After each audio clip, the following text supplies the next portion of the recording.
नमस्कार, मैं श्यामगिरी। आप देख रहे हैं टीएफडी इंडिया न्यूज 24। टीएफडी इंडिया न्यूज 24 में आप सभी दर्शकों का स्वागत है। कहते हैं समय बहुत बलवान होता है और समय किसी का इंतजार नहीं करता।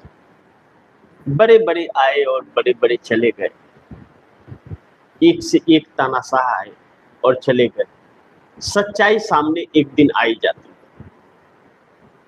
प्रधानमंत्री मोदी ने कभी यह सोचा नहीं होगा कि जो नारा दे रहे हैं कि न खाऊंगा न खाने दूंगा, इतना पेट फाड़ करके खाएंगे कि पेट फट जाएगा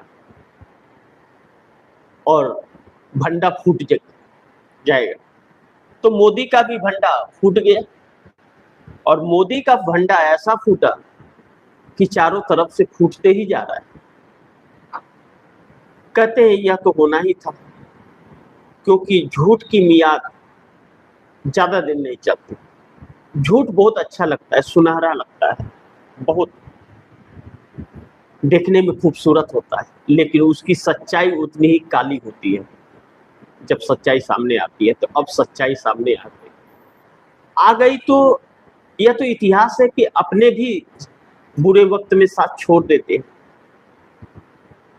तब एहसास होता है कि आखिर झूठ किसके लिए बोले और चोरी किसके लिए की। अब भाजपा के नेताओं ने भी बगावत कर दिया और मंत्री ने दे दिया इस्तीफा। यानी कि आने वाले दिनों में हमारे देश के प्रधानमंत्री की मुश्किलें बहुत बढ़ने वाली। ऐसे में जैसे मैंने कहा कि मोदी का भंडा फूट गया, भाजपा नेताओं ने कर दिया बगावत, मंत्री ने दे दिया इस्तीफा। राम मंदिर का दान पेटी से चोरी होना 200 करोड़, यह तो अब साबित हो गया कि चोरी तो हुई है। एसआईटी की रिपोर्ट में यह तो आ गया कि चोरी हुई है और उसका वैल्यू तकरीबन 200 करोड़ है। यह भी क्लियर हो रहा है। यह भी कि 60 किलो से 100 किलो के आसपास चांदी भी। कभी कहते थे लोग, आपस में कहते हैं कि क्या बात है, आपकी तो चांदी लग गई। तो चांदी लग गई बोलने की बात होती थी, यहाँ तो वाकई चांदी चोरी हो गई 100 किलो। लेकिन क्या यही तक सीमित है? क्या एसआईटी की रिपोर्ट यह कहती है कि इस पर एफआईआर की जरूरत है और इसके तार लंबे लंबे हैं, जुड़े हुए हैं। यानी कि लखनऊ से लेकर के और आरएसएस हेडक्वार्टर से लेकर पीएमओ तक तार जुड़ने के संकेत मिल रहे हैं और यह चीजें हैं तो इसमें कोई शक नहीं कि यह भंडा फूट गया। कि जो अब लोग कहने के लिए यह मजबूर हैं कि आखिर मंदिर की बात यह क्यों करते थे। आप दर्शकों को याद होगा, चौकीदार चोर है की बात एक बार आई थी तो सभी भाजपा के नेताओं ने अपना स्टेटस लगाना शुरू कर दिया कि मैं भी चौकीदार, मैं भी चौकीदार। अब बोले कि मैं भी चोर, मैं भी चोर। अब नहीं बोलेंगे, अब तो बिल में ढुक करके भाग रहे हैं क्योंकि चोरी पकड़ी गई है और छोटे बड़े सब शामिल हैं। दूसरा महत्वपूर्ण बिंदु यह है कि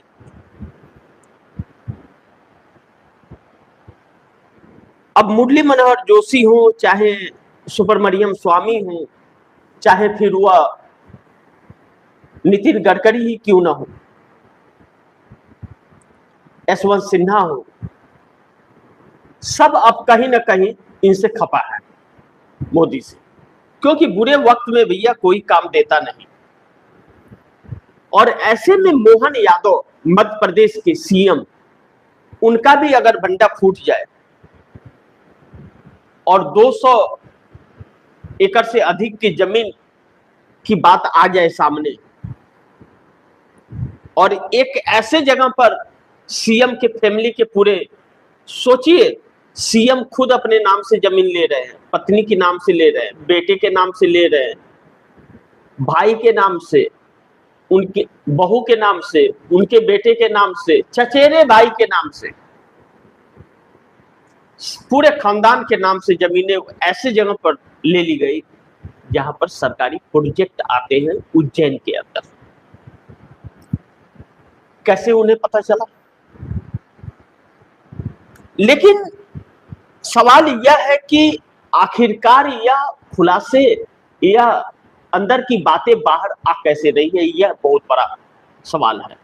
मोदी की सेटिंग तो बड़ी अच्छी थी, शुरू से ही डपट के ईडी सीबीआई पर रखा जाता था, लेकिन सीएम रिमोट कंट्रोलर बनाया गया। वसुंधरा राज सिंधिया को साइडलाइन करके राजस्थान के अंदर भजन लाल को बना दिया गया। हरियाणा में मनोहर लाल खट्टर को साइड करके नायब सिंह सैनी को बना दिया गया। मध्य प्रदेश में शिवराज सिंह चौहान को हटा करके मोहन यादव को बना दिया गया। उत्तर प्रदेश में बस नहीं चला और महाराष्ट्र में देवेंद्र फडणवीस जो आरएसएस के, योगी आदित्यनाथ ना आरएसएस के नहीं है लेकिन भाजपाई तो है। और बिहार में बना दिया गया सम्राट चौधरी, यानी कि सब के सब रिमोट कंट्रोल, जितना कहेंगे उतना ही उनकी काम सुनते हैं और जितना मुंह खोलेंगे उतना ही वह बोल पाते हैं। ऐसे में मोहन यादव का आने के बाद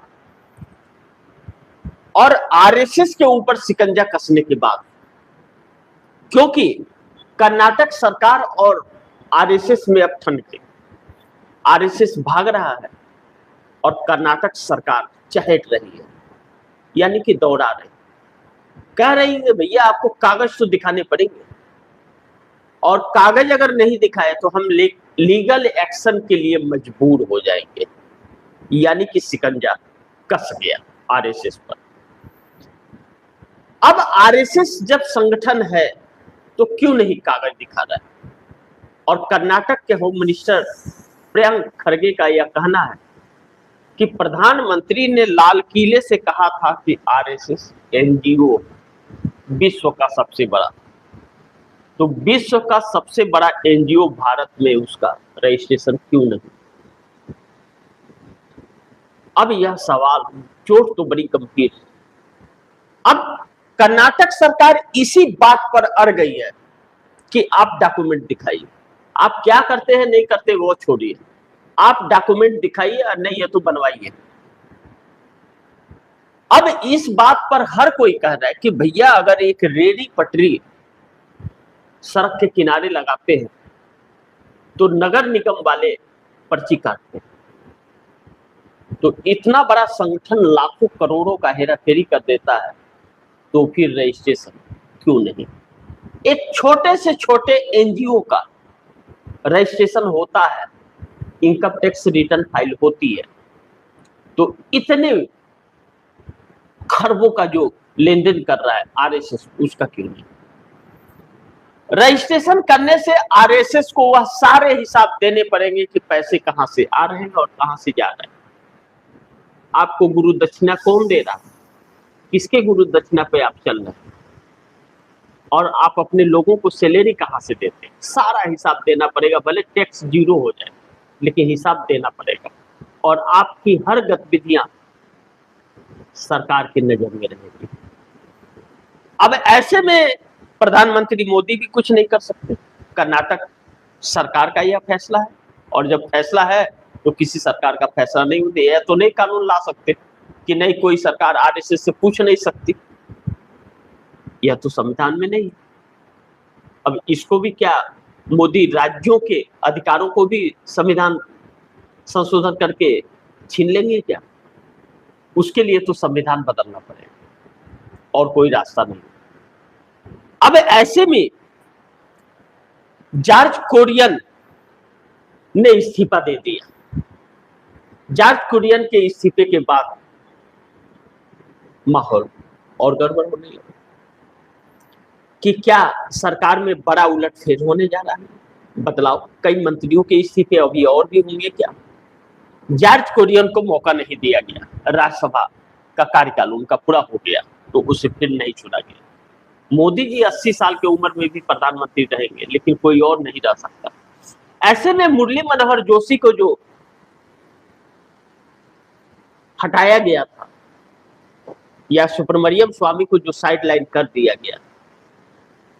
अब भाजपाई और आरएसएस के जो नेता हैं वह बिगुल फूंक चुके हैं, और बिगुल फूंकने का मतलब है कि सरकार को अब संकट आएगा अपनों से। लेकिन दोनों तरफ से वार है। आरएसएस मोदी का भ्रष्टाचार उजागर कर रहा है और मोदी का खेमा आरएसएस का भ्रष्टाचार कर रहा है, यानी कि टकराव बड़ी गंभीर है। इस टकराव में कौन निपट जाएगा यह कुछ अभी कह नहीं सकते, लेकिन अभी तो पिक्चर शुरू हुई है। अभी तो वाराणसी का कॉरिडोर का घोटाला आना है सामने, और वह भी कहा जा रहा है बहुत जल्द आ जाएगा। अब जनता यह सोच रही है कि यह राम मंदिर जो कर रहे थे, जिसके नाम पर वोट मांग रहे थे, इसी चंदा चोरी और दान चोरी के लिए। इसका मतलब कि हर जगह जहां मोदी जा रहे हैं, डमरू बजा रहे हैं, त्रिशूल दिखा रहे हैं, अपने आप को भगवान समझ रहे हैं, हर जगह यह चोरी हर जगह है, सिर्फ राम मंदिर में नहीं, यह चोरी और भी बहुत तो जगह पर है। जो मंदिर की कमेटियों पर कब्जा किया जा रहा है, और उसमें सरकार के और भाजपा और आरएसएस के लोग ही उस कमेटी में हैं, और दिल खुल करके चोरी हो रही है और लूट खसोट हो रही है। अभी तो जांच सिर्फ राम मंदिर की अभी जांच ही नहीं हुई है। अभी तो एसआईटी ने एक बस वैसे हल्की सी सुगबुगाहट से यह कहा है कि इसमें एफआईआर होना चाहिए। अभी तक एफआईआर भी नहीं हुआ है। अगर एफआईआर हुआ होता तो एसआईटी नाम भी बता देता, लेकिन बहुत सारे नाम बताए, लेकिन वह सार्वजनिक नहीं किए गए। लेकिन बड़े बड़े नाम हैं, बहुत बड़े बड़े नाम, आप सोच भी नहीं सकते, इतने बड़े बड़े नाम हैं। और वह नाम सामने आने के बाद तख्ता पलट नहीं होगा। वह नाम आने के बाद आरएसएस और भाजपा का वजूद समाप्त हो जाएगा। ऐसे में मोदी क्या 12 साल, 12.5 साल मुख्यमंत्री और 12.5 साल प्रधानमंत्री, 25 साल का मोदी के राज खुलते भाजपा में बगावत हो गई। 25 साल में क्या बहुत सारे राज छिपे हैं, जो राज अब खुलने शुरू हो गए और खुलेंगे। जब ठनी है बात टकराव आपस में, तो बात तो दूर तलक जाएगी। तो गुजरात से भी बात उठेगी, गोधरा कांड है, क्या क्या है। अब ऐसे में भाजपा में अगर बगावत होगा और जॉर्ज कुरियन जैसे मंत्री का इस्तीफा होगा, तो फिर सवाल भी खड़े होंगे। ऐसे में दो अहम सवाल हैं कि राम मंदिर के बाद मध्य प्रदेश में जमीन घोटाला मोदी के खिलाफ बड़ी बगावत है या? अब राम मंदिर में चंपत राय इस समय सुर्खियों में बने हुए, लेकिन एसआईटी की टीम में एक खुलासा और हो रहा है। राम मंदिर बनने के पहले जो चंदा आ रहा था, आप दर्शक याद कीजिए, गांव गांव से चंदा जा रहा था, गांव गांव से लोग कलेक्शन कर रहे थे चंदा। कौन थे वो? सब आरएसएस वाले थे। आरएसएस वाले जो चंदा कलेक्शन कर रहे थे। विश्व हिंदू परिषद आरएसएस का, बजरंग दल आरएसएस का है, भारतीय जनता पार्टी आरएसएस का, बहुत सारे संगठन है उसके, सब वही लोग चंदा वसूली कर रहे थे। कितना? 10 रुपया, 5 रुपया, 50 रुपया, 500 रुपया। एक ईंट भी ले जाओ, एक घर से एक ईंट मिला और एक गांव में 5000 लोग हैं, तो कितने ईंट के? वह ईंट कहाँ है? ईंट का बना क्या राम मंदिर? राम मंदिर ईंट से बना है क्या? वह ईंट इस्तेमाल तो नहीं हुई, वह ईंट गए कहां? हजारों करोड़ का हेराफेरी हो गया पेश। जो चंदा गए, वह चंदा कहां है? पैसा कितने आए कलेक्शन? आरएसएस वालों ने तो पैसा दिया नहीं, भाजपा वालों ने तो दिया नहीं, किसने दिया? आम लोगों ने दिया। उसमें भी गड़बड़ी हुआ है। एसआईटी की तरफ से यह भी बात मानी जा रही है कि उसमें भी गड़बड़ी हुआ। कौन देख रहा था? आरएसएस के लोग थे, भाजपा के लोग थे, क्योंकि लाल कृष्ण आडवाणी ने ही मुहिम छेड़ी थी कि मंदिर वही बनाएंगे। अब मंदिर तो बन गया, लेकिन क्या कोई आरती भी कर सकता है, वहां प्रसाद भी चढ़ा सकता है? नहीं। क्यों? क्या मंदिर में आरती नहीं होती? क्या मंदिर में प्रसाद नहीं चढ़ाया जा सकता? क्या राम जी को प्रसाद नहीं चढ़ाते? पूजा नहीं होता? दूर से दर्शन आप करेंगे बस। जो समस्याएं आ रही है, समस्या यह नहीं कि लोग आरती कर पा रहे नहीं या दर्शन कर पा रहे नहीं, समस्या यह है कि पूरी तरह से आरएसएस और भाजपा का कैप्चर वहां पर हो गया है और वहां पर जो कमाने का जरिया था वह सारा खत्म कर दिया गया। छोटे लोगों का, सब इन्हीं लोगों का है वहां पर आसपास में। रेस्टोरेंट इन्हीं का है। 150 रुपए का एक चाय और टॉस मिलेगा खाने के लिए आपको। जो चाय आपको बाहर 5 रुपये और 10 रुपए में मिलेगी, वहां पर 50 रुपए में मिलेगा। रेडी पटरी लग नहीं पाएगी, छोटे मोटे कोई दुकानदार वहां पर रोजी रोटी अपना कर नहीं सकता। यह जो अपने कब्जे में लिया गया, क्यों?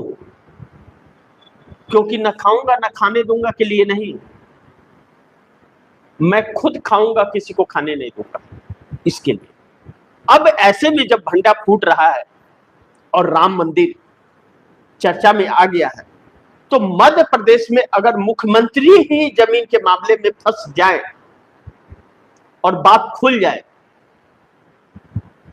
तो अभी तो सिर्फ उज्जैन में लिया है और पता नहीं कहां कहां लिए रखा है। इन लोगों की सबकी अपनी कंपनियां चल रही है, अब कंस्ट्रक्शन कंपनी है। अब यादव जी हैं, मोहन यादव, उत्तर प्रदेश का चुनाव है, यादव ही मुख्य विपक्षी पार्टी है, अखिलेश यादव। अब क्या करें, मोहन यादव को कुर्सी से हटाएं या क्या करें? तो फिर सम्राट चौधरी को भी हटाना पड़ेगा, अपराध बिहार में बढ़ रहा है, तो फिर उन्हें भी गिरफ्तार करना पड़ेगा जो दान पेटी से चोरी किए हैं 200 करोड़, उन सबको भी। तो सब इन्हीं के लोग हैं। अब ऐसे में मोदी के खिलाफ जो बगावत की बात की जा रही है, ना तो आरएसएस में और ना तो भारतीय जनता पार्टी में सब कोई इसके पक्ष पे नहीं है कि चोरी हो या विपक्ष के नेताओं को तोड़ा जाए, इसके पक्ष में हर कोई नहीं है।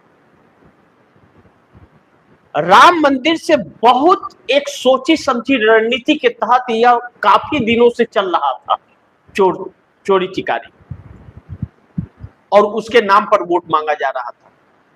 अब जो हिंदू अपने आप को समझ रहे हैं और यह जो हिंदुत्व गढ़ने की कोशिश कर रहे थे, इसमें फर्क साफ दिखने लगा और इन्हीं के लोग कहने लगे कि पहले गिरफ्तारी।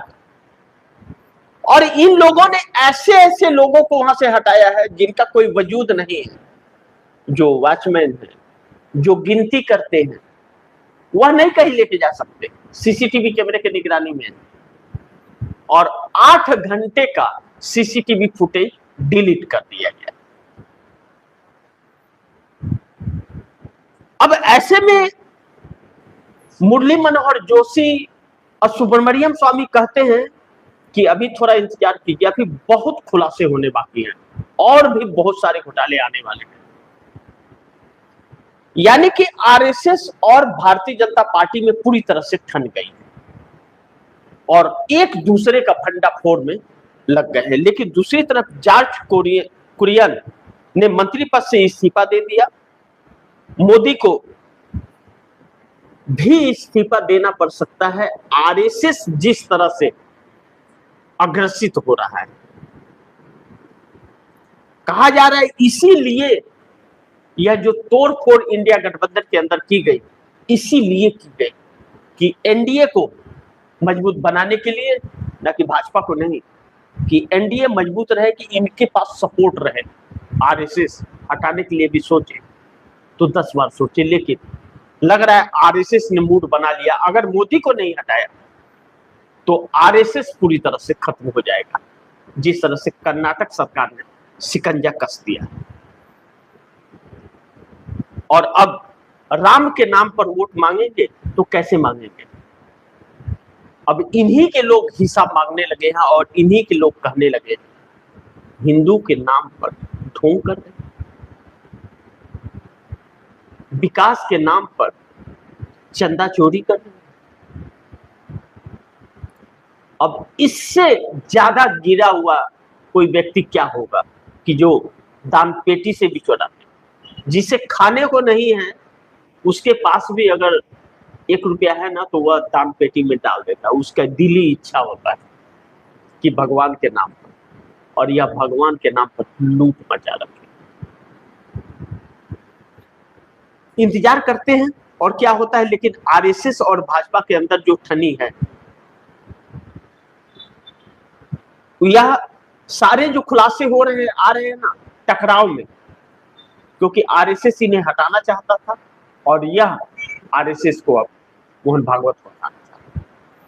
एक दूसरे के चक्कर में कितने के पोल खुलेंगे, कहा जा रहा है कि वाराणसी से भी जल्द खुलासा होने वाला है। तो इंतजार करेंगे, देखेंगे कि क्या खुलासा होने वाला है और कैसा है।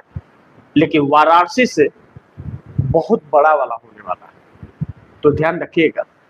और बाकी आप दर्शकों की क्या राय है, क्या सुझाव है, कमेंट बॉक्स में जरूर दीजिएगा। इस खबर को ज्यादा से ज्यादा शेयर कीजिए, अपने दोस्तों को भी कहिए आगे शेयर करें। और आपने टीएफडी इंडिया न्यूज़ 24 को सब्सक्राइब नहीं किया, सब्सक्राइब कर लीजिए, अपने दोस्तों को भी कहिएगा सब्सक्राइब करें।